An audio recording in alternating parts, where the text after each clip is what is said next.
So, hello and welcome along to another edition of Isolation Interviews for Hospital Radio Reading and for my YouTube channel.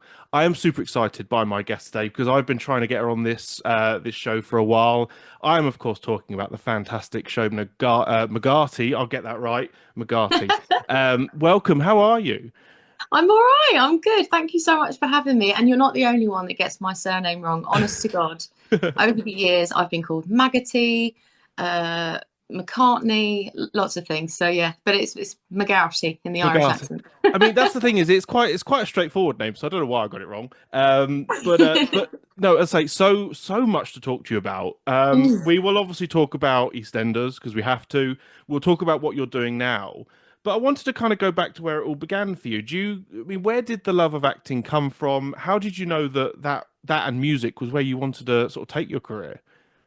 So yeah, it's a great question. So from a very young age, I'm talking like 3 or 4. I grew up with so much music in my house, and big characters like my granny, my mum's mum. I remember there was a lot of times where, we'd grow up and, around the age of like 15, you'd have house parties or, you know, gatherings with your friends and we'd be listening to drum and bass. And my granny would be, well in her 70s and she'd be jumping up and down, Irish dancing to drum and bass, if you can imagine that. So, yeah, she was full of character. And I guess my sister and I were only 10 and a half months apart. So we were very close and we were always putting on shows for mum and dad and doing impressions and silly characters. Or, I also watched EastEnders growing up. I absolutely loved it. And I remember watching Stacey Slater and thinking, wow, I'd love to be in a show like that. And I'd love to meet her. I was such a massive fan anyway. And we did the soap run, we called it. So we watched Emmerdale, Coronation Street, and EastEnders throughout the week. So it was a massive part of growing up. And I mean, I'm glad you mentioned Lacey because she's appeared on this show in the past. She's fantastic. And I mean, there is a lot of similarities between both you and her because you both started on the show very young. And then obviously have, grown up with the show. You've both sort of gone from the show. She's obviously now back and a bit amazing. But for yourself, how did EastEnders come about? Because was it one of your sort of first sort of proper roles, would you say, in the industry? Yeah, I'd done theatre before. Nothing, amazing in the West End or anything, but I did theatre for about 6 years, musical theatre, sort of amateur dramatics, and yeah, it was something that I always knew I wanted to do. Like I remember at school, in primary school, we were doing our SATs, our exams, and I got told off for using the symmetry mirror as a mirror. And apparently I was looking at my eyebrows and they said, this is your math sats. You need to do this and concentrate. And I said, no, I can't do maths. I want to be an actress. And all the teachers kind of said, that's ridiculous. Get a real job. I just like pretending to be other people. But yeah, going back to Lacey, I mean, she is fantastic. What an amazing actress. And I mean, I would even, I know she's not probably not old enough, but I would even class her as an icon, a legend. Oh yeah. But I don't know if because that does come across as quite an old person term, but she's been in the show for so long, and she is just a master at her craft. I mean, one thing I noticed with Lacey, and I mean, I was going to ask you whether it's similar for you, but because obviously on the show, your character is quite loud and quite leery, but obviously in real life, I imagine, are you a lot more kind of sort of not an introvert, but do you find not liking being the center of attention, or do you quite enjoy that? I, don't- I am actually quite shy in real life. But give me a microphone and tell me to sing a song, I might say, "Oh no, oh, do I have to?" But I really want to sing the song, you know, just because I enjoy it. But yeah, I am quite shy. I'm definitely not as loud as Whitney, and certainly not as confrontational. I hate confrontation. I mean, So yeah. the other great thing as well with EastEnders is you got to do singing on the show, which I thought was a Mm. great storyline. And I'm kind of disappointed they didn't do more with that and, propel Whitney into a life in the music business, because I think that would have been quite interesting. But I mean, for you getting to showcase your voice on EastEnders, you must have been Mm. so happy about that. So it's a funny one. So years ago, I was asked to sing. I think it was for Mick and Linda's wedding, but the storyline kind of came out of the blue. So, I'm not one to, oh, I sound like Dot Cotton. I'm not one to gossip.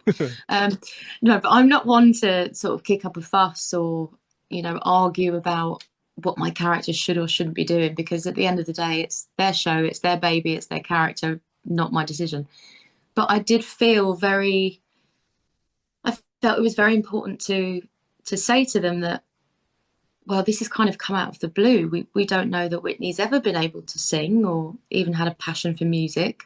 So at the time, I did sort of argue and say, look, can we maybe think about it, where there's a bit more history, because it didn't feel right. So we scrapped that.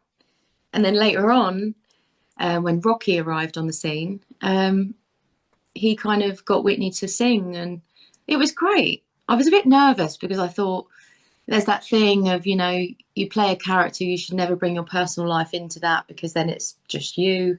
But I thought, you know what? I love this show and my loyalty is with that show, and I'd do anything, for them, because I love them. They're my family, and why not? So I thought, yeah. And I spoke to my mum, and my mum said, yeah, go for it. Go for it. Just be in character and pretend to be really nervous. I mean, I was anyway. Singing in the Vic, I never thought that would ever happen.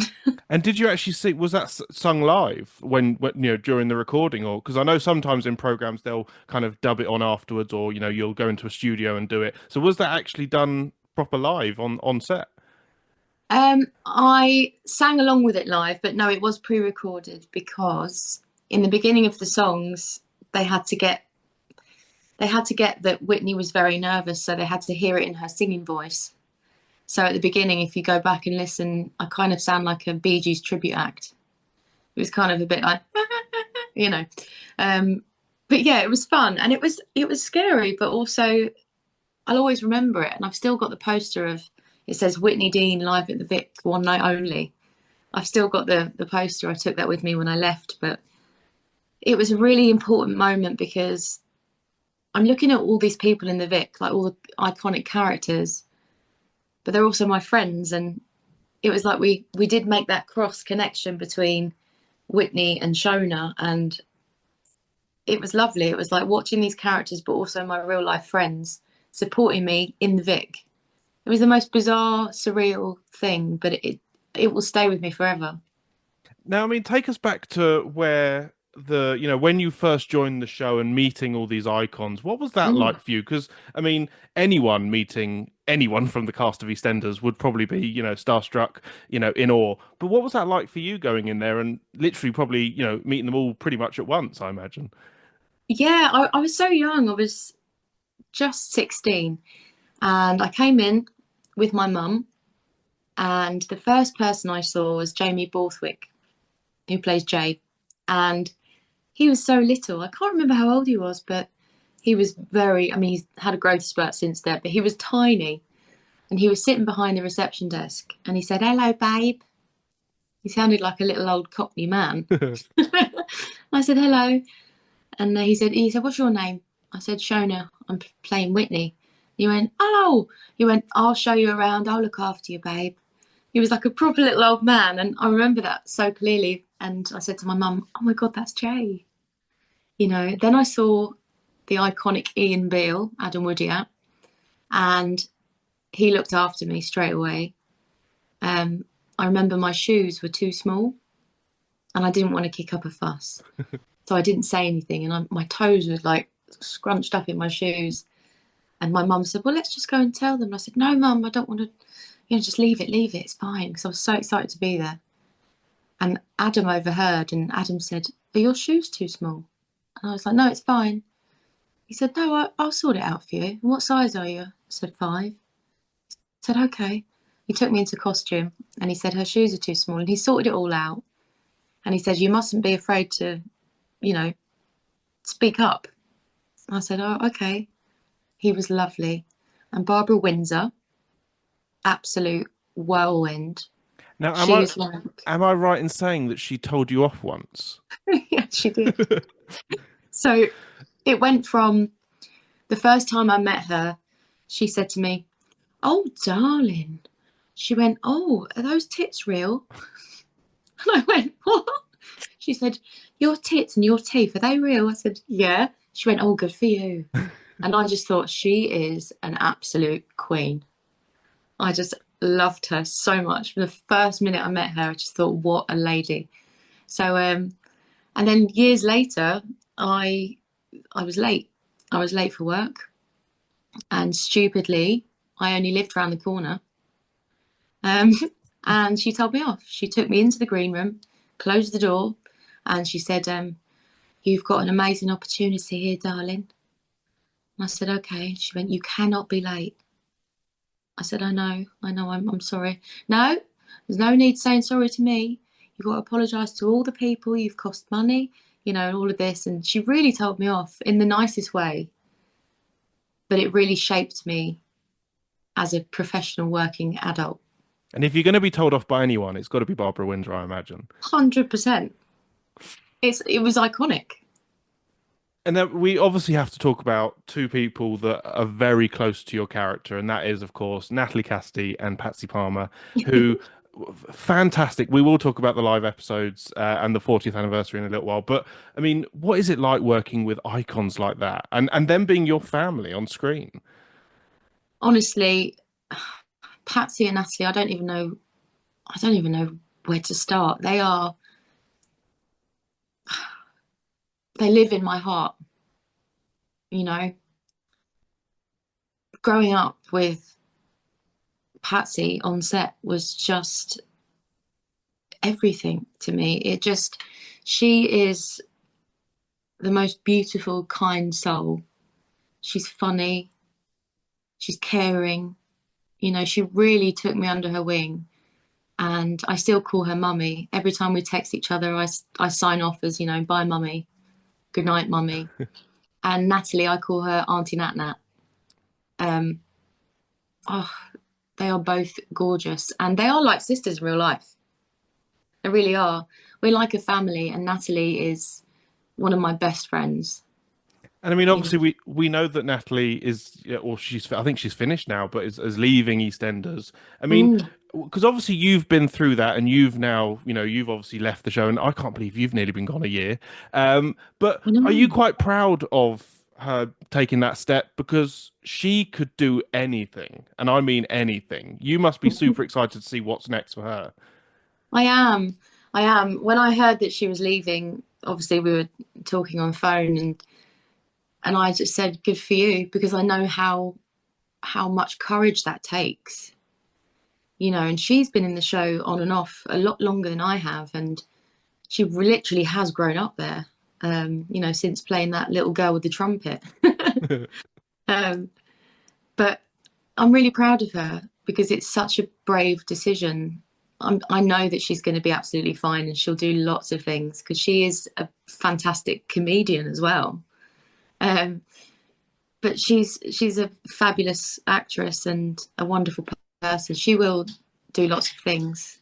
But yeah, I know myself how scary it is to leave a show like that. I mean, in a little while, I'll ask you about kind of the decision to leave. But first, I just want to talk about obviously some of Whitney's big storylines, because you really got the tearjerkers. I mean, obviously the abuse storyline we'll talk about first. I mean, how did that come about? How did you sort of become aware that they were going to do that story? That's a lot of pressure, I imagine, for you, you were so young when you took that story on. I was, and I'll tell you, the weirdest thing happened to me the other day. I'll tell you, but so I was 16. My first ever storyline, my first ever on-screen kiss was with a much older man, Chris Coghill, who played Tony, Whitney's stepdad. Now, the fact that it was an abuse storyline was obviously really controversial for the show, really hard-hitting, and EastEnders knew that, but they also knew that they had a responsibility, to care for me as the actress and as the young adult. So my mum and I were sat down and everything was explained in detail, and they asked me if I knew what this subject was, what was abuse and everything, and I explained that I did, because I did have quite a mature head on my shoulders for my age, I must say. And I knew, and I also knew the importance of the storyline, and I really wanted to do it justice. So off we went. My mum and I, we went to a cafe in Borehamwood, where I grew up, where it's filmed. And we had a coffee and we were talking about, do I really feel comfortable doing this? And you're going to have to kiss this guy. It might be once, but then it's done. My mum has never been a pushy parent, which I really respect her for. She's never been this sort of showbiz mum where it's like, go on, darling, do it, do it. She said, if you're not comfortable, you don't have to do it. And I'm sure there's a way around it. If they want you, that's it. They'll want you. If they don't, then it's fine. And I said, no, I really want to do it. And they made me feel so comfortable on set. And Chris, who played Tony, was just an absolute gentleman. He was lovely, really looked after me. We only had to do one kiss, and it was only once, and then it was done. And EastEnders were fabulous. They really, really looked after me.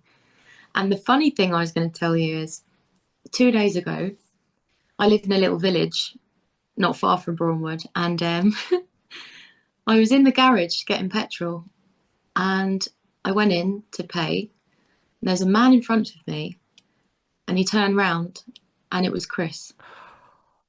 Oh, wow. And he went, oh my God, Shona. And I went, Chris. It's the weirdest thing. And he's been saying that around the village, people have been saying to him, Whitney lives round here. He said, I feel like some weird stalker. It's like, if we ever get seen together, people would think, what the hell?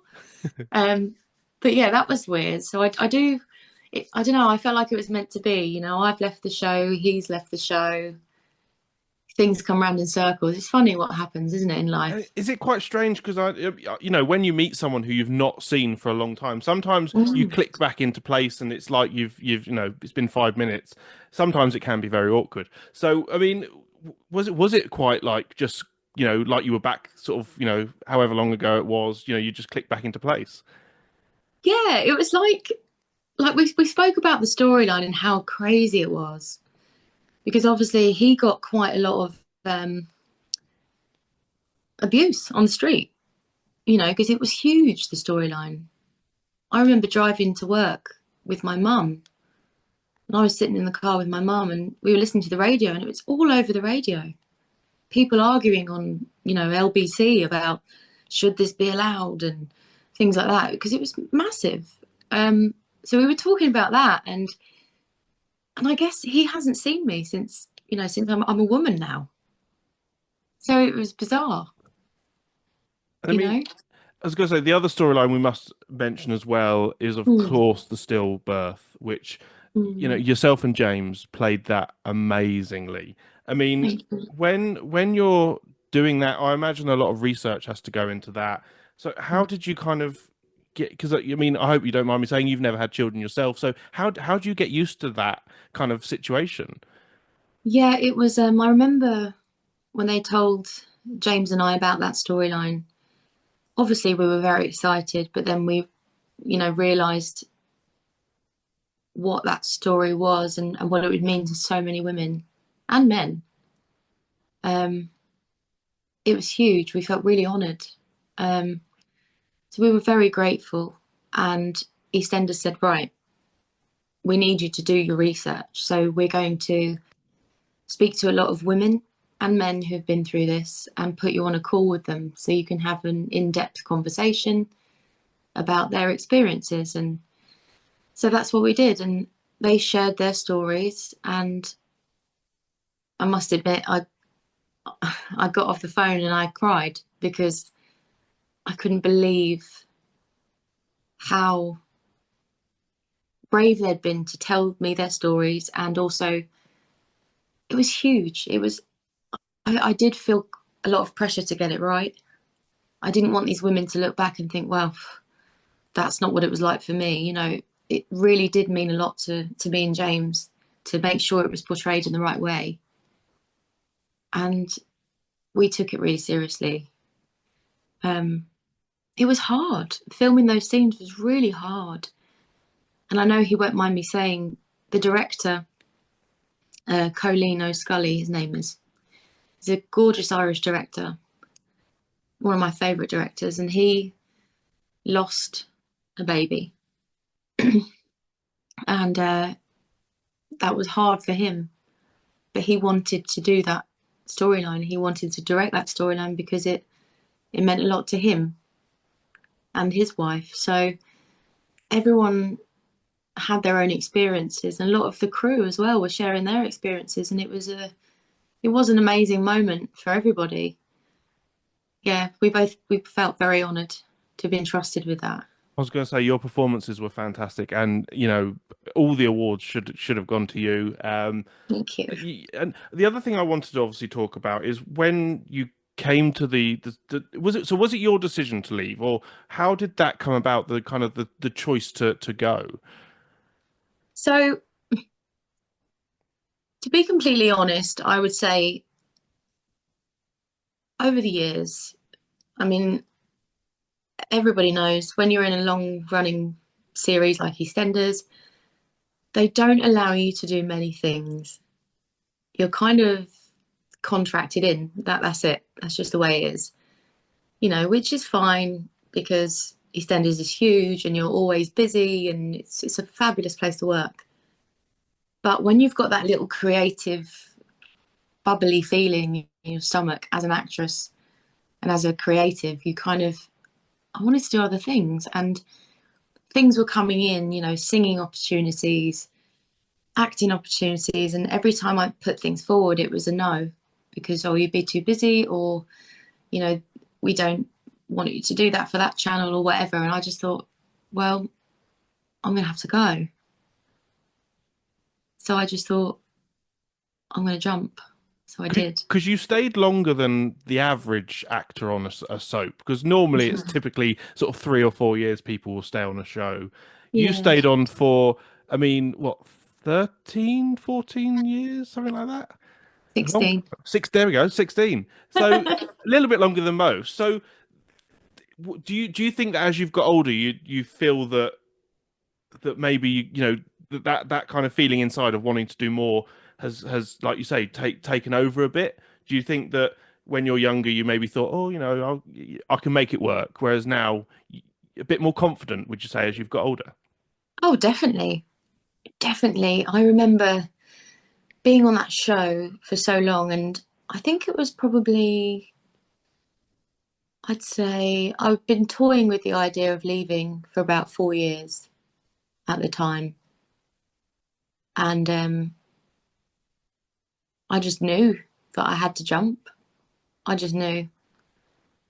Um, but it was the hardest decision I think I've ever made because I miss them terribly, terribly. They are your family, and you know everybody says it in every interview or whatever. They always say, "But we are like a family," but we really, really are. You know, they're my brothers, my sisters. They're, you know, I mean, I love them dearly. do you still enjoy watching the show? Is that something that you will do when you get the chance to sort of keep in touch with kind of what's going on the show and seeing what your friends are up to? Yeah, I love it. And you know, I love not knowing what's going on. I love being a viewer again, you know? Um, and I kind of did that a bit anyway when I was in the show. I didn't like to know what was going on with other characters because I loved to watch it. I loved the surprise and the shock. So I could always relate with the fans there because I didn't know either. They'd say, "Oh, what's going on with so and so?" And I'd say, "I don't know." "Well, you must know. You read the script." "No, I haven't read it. I don't want to." No spoilers. And of course, um, of course, with the 40th and the live and the hour long, I mean, mm, you must have been hooked. And would you have wanted to have gone back had they asked you, or you know, would you go back in the future? Do you think to be a part of it? yeah, I must admit, I was watching. the 40th, which was absolutely phenomenal. They absolutely smashed it. And there was a clip on Instagram, I think it was, and it was the aftermath. So it was when the cameras had cut, they'd finished the live, and they were all hugging each other. And I cried. My sister said, "Are you okay? You all right?" And I said, "Yeah, I'm fine. I'm just really proud of them because I just know that feeling. I know that feeling, and I just love them all so much. I'm so proud of them. And I kind of wish I was there, you know. I've had so many amazing memories there, and yeah, I would have liked to have gone back for the 40th, but I don't know how it would have worked. You know, I mean, even watching Bianca stuck in that storage place, I call it the big yellow storage. Watching her in there, I was like, I kind of had that feeling in my heart. I thought, oh, Whitney needs to go in and save her.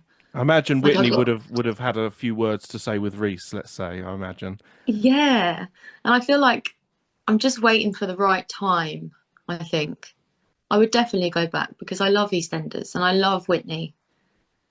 You know, And I mean, obviously, so we've seen that, also, must mention Jacqueline Jossa, amazing. yeah, James By, who's now obviously left the soap as well, his final scenes and Lacey and wow. I mean, what was your thoughts on that sort of final sort of scene of the live? I couldn't believe it. Martin Fowler is gone. What the hell? Mm. I like literally mouth open. I thought it was pretend. I thought, no, he's just going to be in a coma or something. And then, in a couple of days, we'll go to the hospital on the camera and it'll be, oh, he's fine. He's just, he's critical at the moment, that kind of thing. He's gone. I was shocked. And what is it about, like the way that Lacey acts, like her screams, they go right through you. It's so believable. I was sobbing. Mm. And also, Oh, someone pointed out, which I'd completely missed, Lacey doesn't seem to have very much luck with her other halves in live episodes because obviously she lost Bradley in a live episode. Maybe Lacey should, or maybe Stacey shouldn't go near them going forward. I know. But no, absolutely fantastic. Her performance was just, Oh, I mean, epic. And I mean, the whole week's been fantastic. And I mean, yeah. especially from a fan point of view, it's what we want to see. We love that drama.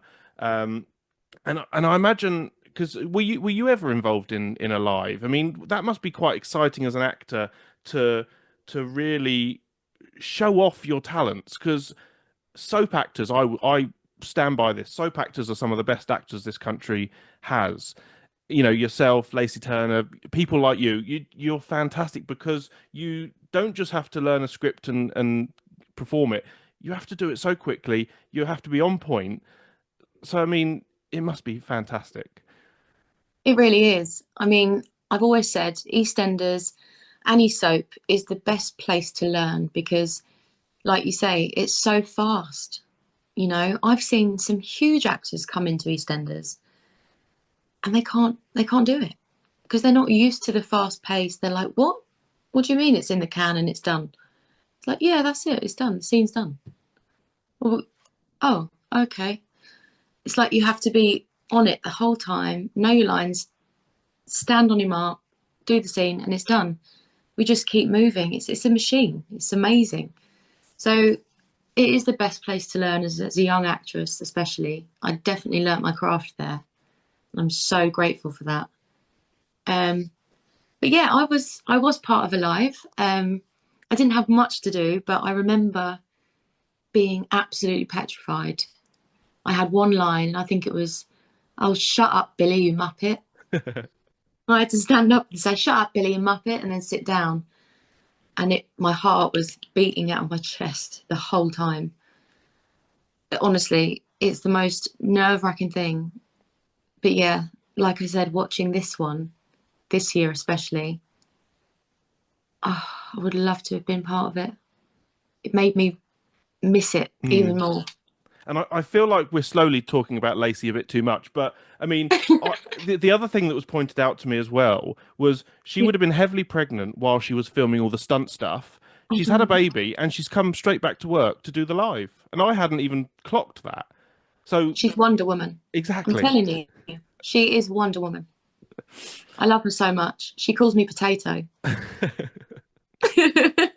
She says potato. She calls me potato the whole time.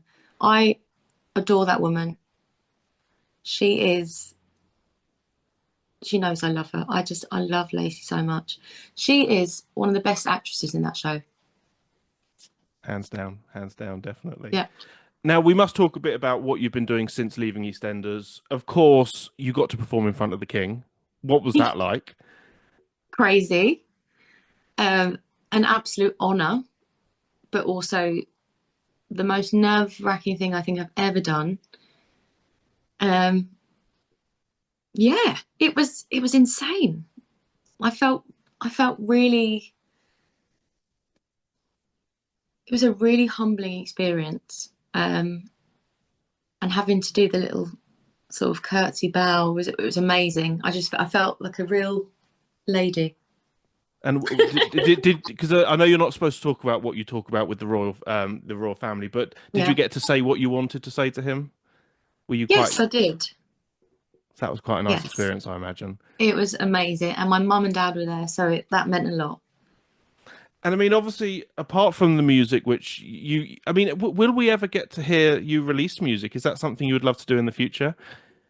Yes, that is what I'm working on at the moment. Ooh, exciting. Yeah. So I've been in and out of the studio working on some original stuff that I've been holding on to for years. And do you know yet when you're going to be releasing, or is it still too early to say? It's still too early at the moment. Yeah. We'll have to It get you back on takes to talk about that when you can say more. yeah. And also, you got to do 222, a ghost story in Dublin. And I mean, what's that like? Because you got to spend a lot of time over there. And I mean, I've seen you pop up on a couple of these sort of the Irish chat shows. You must love getting over to Dublin. That must have been great. I love it. So my family are all Irish descent. So being in Dublin meant that I could see most of my family, all my cousins and uncles and aunties. Um, and it was brilliant. It was great. And working with Jay McGuinness. He is the nicest guy ever. Absolutely adore him. And Colin O'Donoghue and Laura Whitmore. It was just, we were like, it was brilliant. It was a dream team to be part of. The whole production was great. 222, you know, I'm always being told over the years to, oh, you must do 222. You know, like Louisa Lytton was part of it and Ricky Champ, I think um, Jake Wood did it as well, I think. Jake Wood, Jamie Winston. It was brilliant. It was great. I had such a blast. Yeah, and like you say, being in Ireland was great. I love Irish talk shows and stuff because they just love having a laugh. So yeah, it was great. Now, we must say we are coming to the end. It's been an absolute honor to talk to you for the last half hour or so. Before we go, though, I'd just like to say any messages you'd like to give to our amazing NHS staff, and also to the patients listening in hospital. What would you like to say to them? I would like to say to the staff that you may not feel appreciated sometimes, and I get that. Everyone understands that, but we may not understand what it's like to be in your shoes. But without you, we would be lost. We would be sick and alone. And what you do is incredible. I myself have always, before I started acting, I actually always wanted to be a midwife. Oh, really? Yeah. Um, yeah, I think the NHS are absolutely amazing. And to all you patients, I want to send you love. You know, hang in there, keep smiling, and keep watching EastEnders. Just gonna say you have to keep watching it. It's just getting better and better. And as I say, hopefully we do get to see you back there one day, but not until you've had chance to properly flourish and keep doing what you're doing. Cannot wait to hear this new music. We'll definitely have to get you back on to talk about that. But Shona, it's been an absolute pleasure. Thank you so much. You are Thank welcome back you. anytime, and of course, keep safe. Thank you.